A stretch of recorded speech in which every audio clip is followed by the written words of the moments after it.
This is CRI, China Radio International. How to build a world-class university? What's the difference in higher education between the East and the West? Join CRI's exclusive interviews with top officials from 4 world-class universities.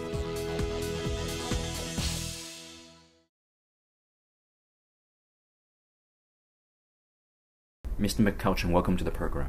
Thank you. Nice to be here. First of all, you are invited to attend the centennial celebration of Tsinghua University. We know that the University of Auckland also has a history of nearly 130 years. Mm-hmm. In your mind, what makes a university stand the test of time and retain its popularity and international prestige over such a long time? I think you can identify 3 or 4 things. The most important thing, of course, is the people. Mm. So the great universities of the world have very high quality staff, and they attract very high quality students, and that's perhaps the most important thing of all.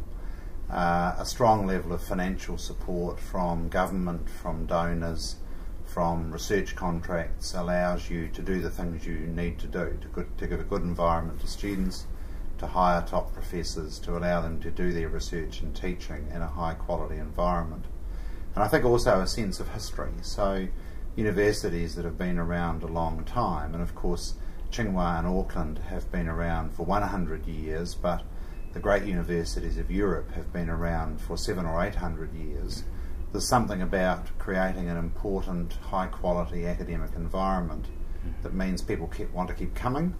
And that is what preserves the quality and the prestige of those universities over a long period of time.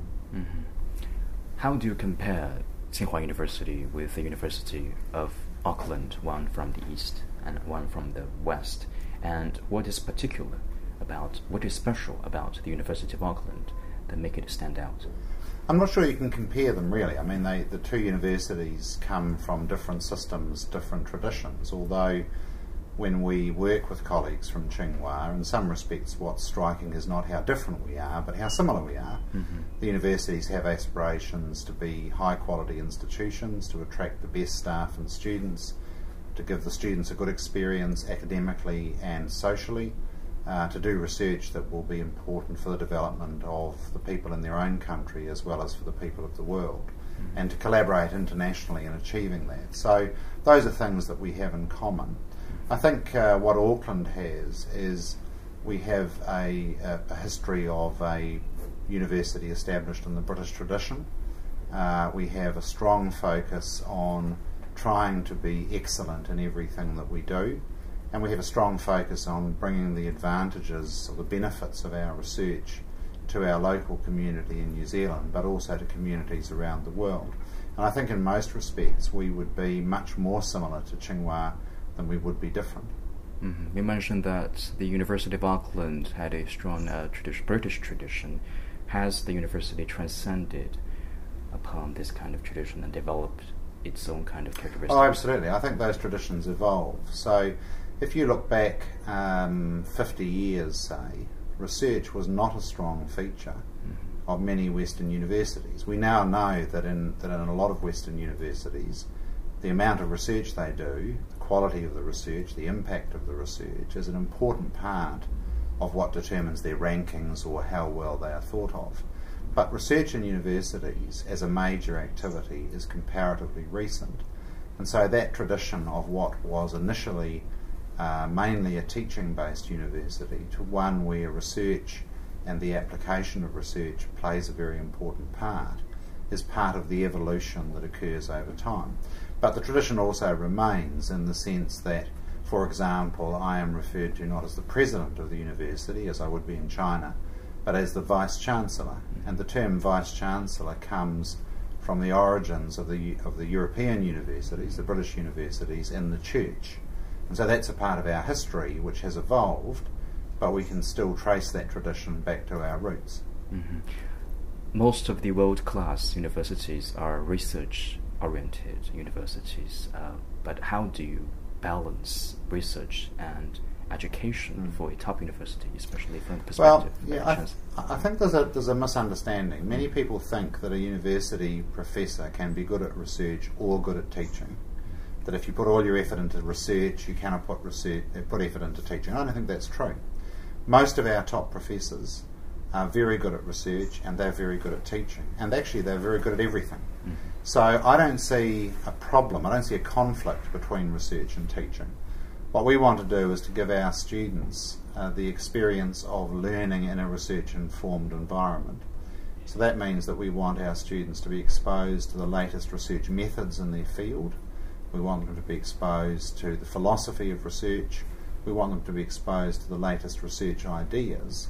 And that means that teaching and research are very strongly integrated. Mm-hmm. Now, when I was a professor, when I was teaching and doing research, the teaching also fed into the research, because my students would say, well, what about this, or why can't we do it this way, or has anybody ever thought about doing something in another way? And I think that is part of the community response that feeds into your research and helps you to think about what are the important research questions you might answer. Mm-hmm. So the two are actually inextricably linked in the good universities, and I don't think they're actually in conflict. Mm-hmm.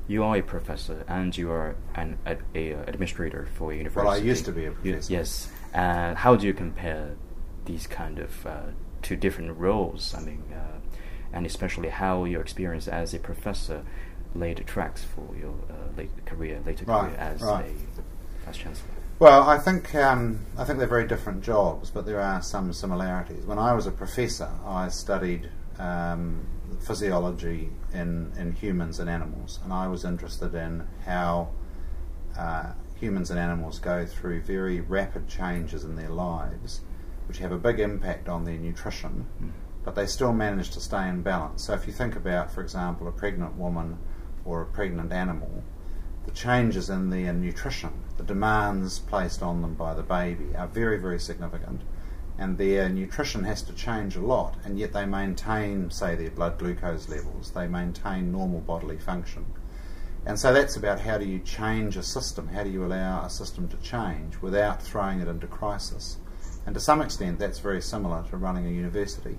Universities tend to be quite traditional institutions, but you want to change them. That's why you applied to be the president or the vice chancellor. And so one of the challenges, how do you bring about that change in an organisation that has a lot of people while not throwing it into some sort of a crisis? And I think in that respect there are similarities between what my research interests were and what my interests in administration are.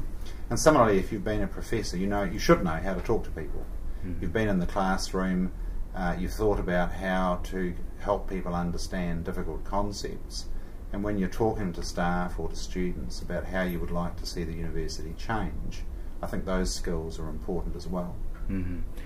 What do you think is the most important element in making a world-class university? Researchability, academic environment, education quality, or yeah? I don't think you can pick on one thing. Mm-hmm. If you ask me to pick on one thing, I would say excellence. Mm-hmm. So if you are very good at research and very good at teaching and have very good staff and very good students and very good facilities and very good support from government or philanthropy, wherever your support comes from, then you will be an excellent university. You will be a world-class university. But it is about balance. If you have the best buildings in the world and the worst teachers, you won't be a great university. If you have the best researchers in the world but poor students, you won't be about a great university. And so it's a matter of trying to lift all of those elements at the same time so that the university is excelling across a range of activities in which it's engaged. Mm-hmm. Tsinghua University is obviously regarded as one of the top universities in China, and you came to China in 2001 for the first time. Mm-hmm. That was the first time, and through your years, these years in which you had contact with China's higher education system and all these universities, do you think that Tsinghua University has become the world-class university, or it hasn't? There's still room for improvement. Oh well, there are two different questions. Mm-hmm. I think the top universities in China are undoubtedly world-class. You only have to look at the quality of the professors, the students, the research, the facilities, and you look at their world rankings, they're very, very well ranked in the world ranking system. So there's no question that the top universities in China are among the very best in the world. Is there room for improvement? Of course there is. Every university, no matter how good it is, always has room for improvement. And I wouldn't presume to know for Tsinghua or any of the other leading universities what that might particularly involve. But I don't think there's any doubt that the top universities in this country are very, very good universities. One of the things that makes them so, I think, is that you were able to draw on a very large pool of top students. So Tsinghua or Beidou University.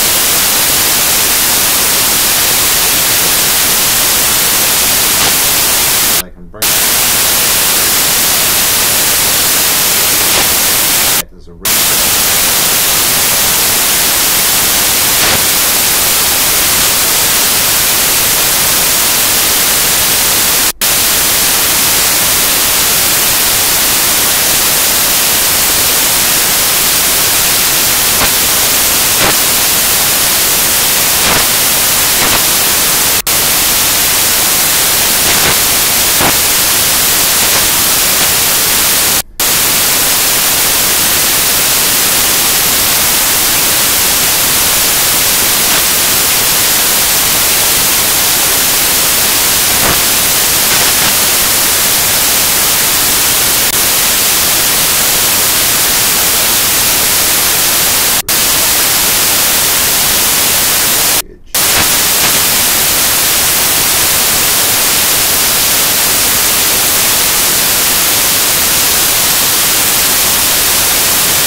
So if I give an example,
our government.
So I think it is. This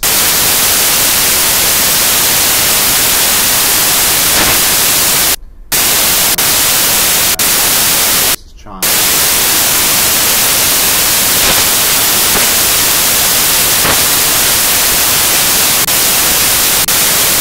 New Zealand.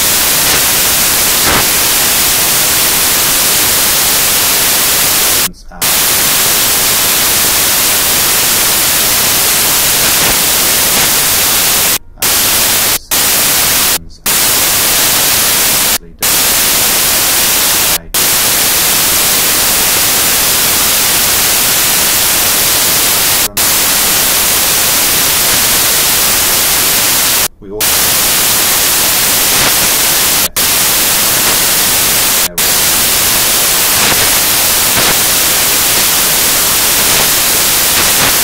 that is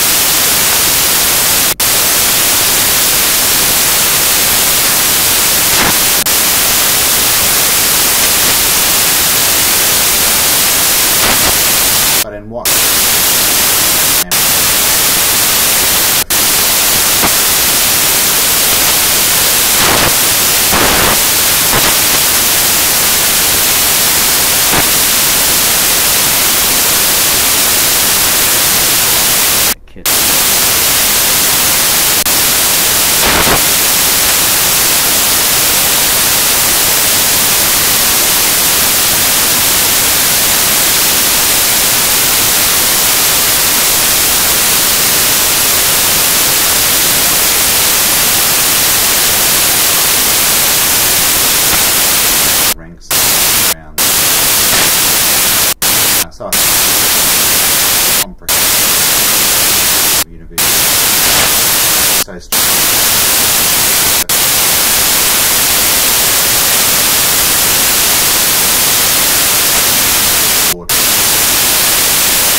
great effect. They've had a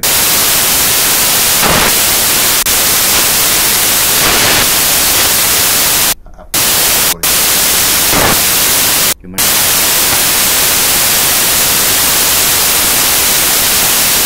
right now University of Auckland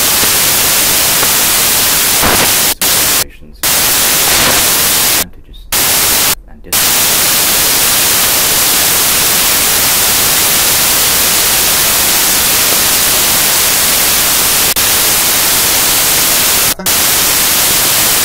the students who can't be familiar with the university you're not familiar with. Generally, language of children first.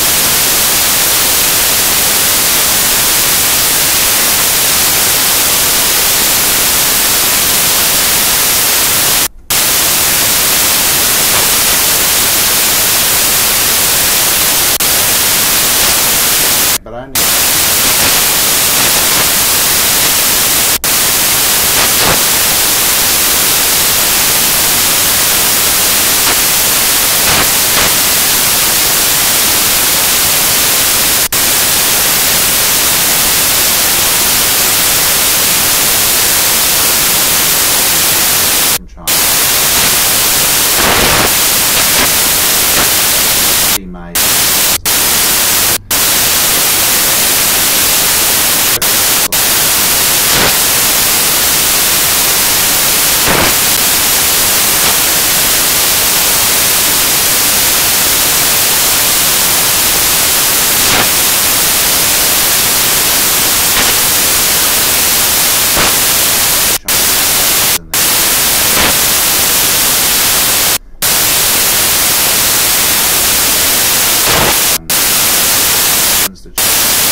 And then